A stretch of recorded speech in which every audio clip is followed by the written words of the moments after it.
Hello friends, आज हम सीखने वाले हैं एक सिंपल और powerful concept student database using dictionary.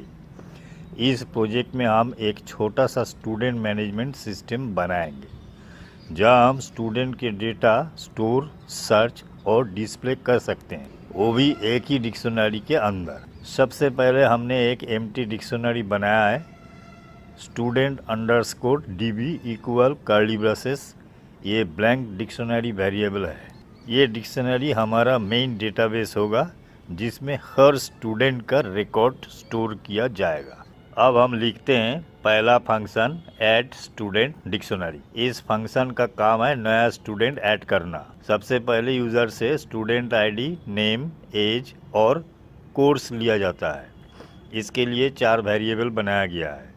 Student ID ये वेरिएबल है, इक्वल साइन देकर इनपुट लिखकर एक मैसेज टाइप कर दिया गया है, क्या टाइप करना है। उसी तरह नेम, एज और कोर्स ये तीनों वेरिएबल बनाया गया है। यहाँ पर नेम, एज और कोर्स टाइप करना है।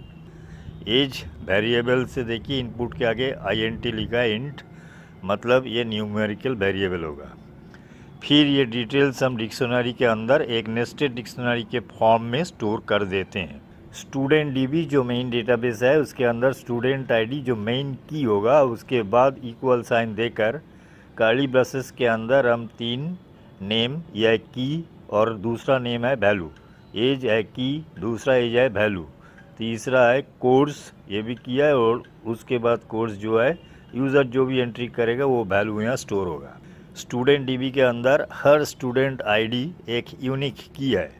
उसके अंदर हम एक छोटा डिक्शनरी स्टोर करते हैं जिसमें 3 की और वैल्यू ये पेयर्स में होते हैं। वो है नेम, एज और कोर्स, जैसे ऊपर आपने स्टोर करते हुए देखा। इस तरह हर स्टूडेंट का पूरा रिकॉर्ड एक ही लाइन में सेव हो जाता है। अब जब रिकॉर्ड ऐड हो जाता है तो प्रोग्राम प्रिंट करता है student added successfully to dictionary. उसके लिए एक प्रिंट कमांड दिया गया है। ए मतलब फॉर्मेट, कर्ली ब्रेसेस के अंदर नेम मतलब यहाँ नेम डिस्प्ले होगा, और एडेड सक्सेसफुली टू डिक्शनरी। तो इसी तरह पहला फंक्शन हमने लिख चुका है। अब आता है दूसरा फंक्शन सर्च स्टूडेंट। ये फंक्शन किसी स्टूडेंट को उनके आईडी से सर्च करता है। तो सबसे पहले प्रोग्राम यूज़र से आईडी मांगेगा। स्टूडेंट आईडी एक वेरिएबल बना दिया गया है। उसके बाद इक्वल साइन देकर यूज़र से इनपुट मांग रहा है स्टूडेंट आईडी। जब यूज़र इनपुट कर देगा स्टूडेंट आईडी तो उसको चेक करना पड़ेगा वो सही है या नहीं। इसके लिए ईफ लॉजिकल कमांड लगाया गया है, if student ID in student dB. Student dB database है जिसमें डेटा है, उसमें स्टूडेंट आईडी है या नहीं ये चेक करना है।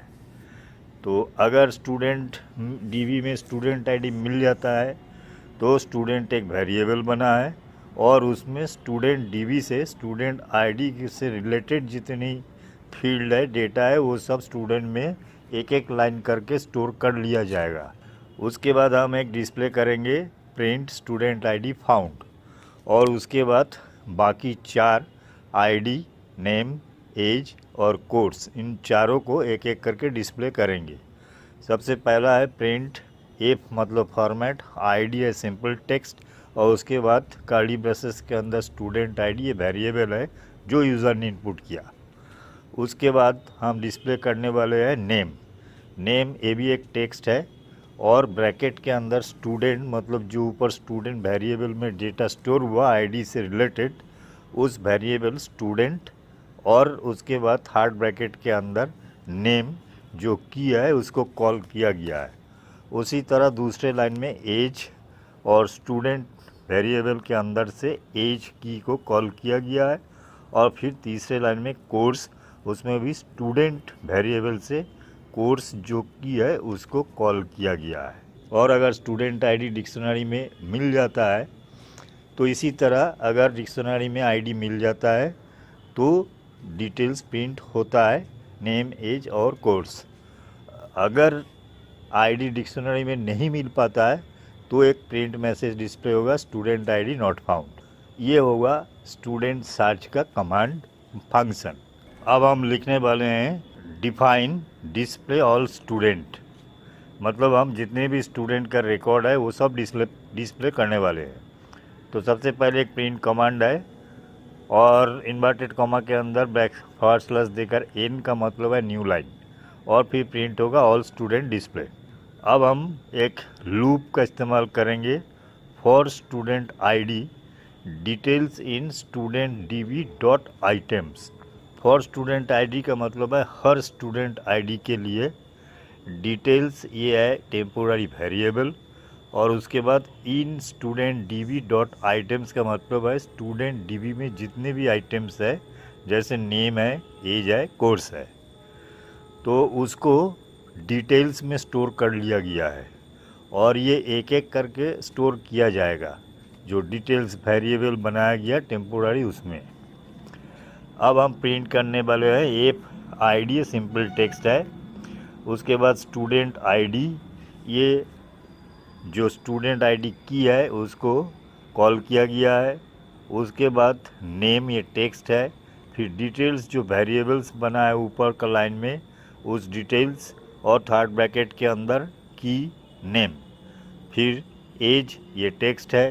फिर डिटेल्स वेरिएबल के अंदर दूसरा की एज, और उसके बाद कोर्स, ये भी सिंपल टेक्स्ट है, और उसके बाद डिटेल्स वेरिएबल है और उसके अंदर की कोर्स।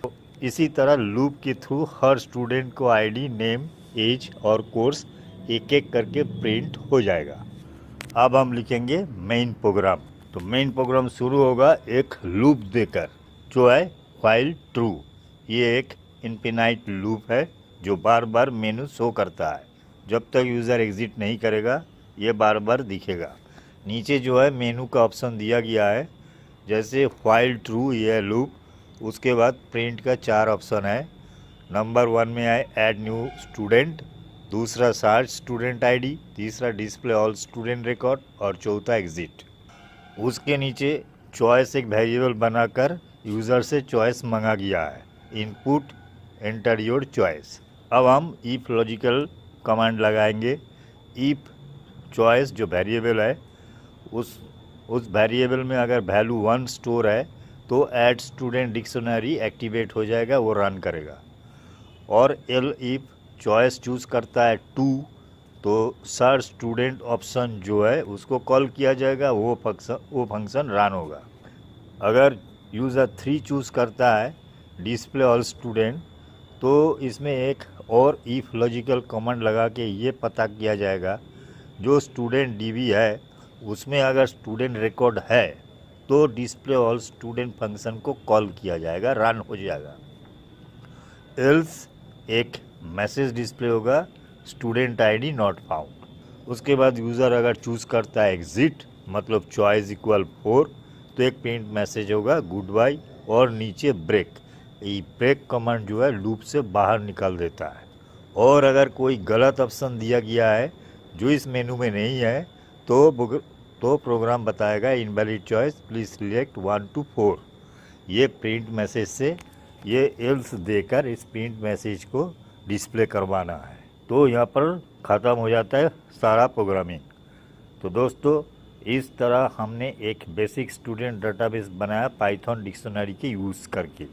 इसमें आप और फीचर भी ऐड कर सकते हैं, जैसे डिलीट ऑप्शन, अपडेट रिकॉर्ड या फाइल सेव सिस्टम। अगले वीडियो में मैं इन तीनों चीज़ पर कोडिंग करके आपके सामने प्रस्तुत करूंगा। और पाइथन के और इंटरेस्टिंग प्रोजेक्ट के लिए चैनल को सब्सक्राइब करना ना भूलें। धन्यवाद। देखते रहिए, सीखते रहिए।